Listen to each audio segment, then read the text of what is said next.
طبعا ردة الفعل على الهزيمة الكبيرة للأهلي أنا عارفها طبعا مقدما إنه الناس بتاخد الموضوع ده بتهريج وشماتة.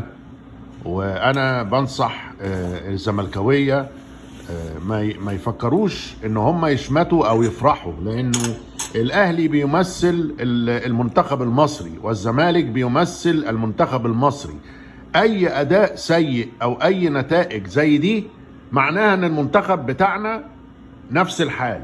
فاللي يشمت في الاهلي يبقى بيشمت في مصر، واللي يفرح في هزيمة الاهلي يبقى بيفرح لما مصر تتغلب. فارجو ان الناس تكبر مخها شوية وتبعد عن التعصب، لانه الدنيا دوارة. اللي اهم درس بناخده ان المنتخب المصري محتاج حاجة كبيرة قوي تبدأ بتغيير اتحاد الكورة بس.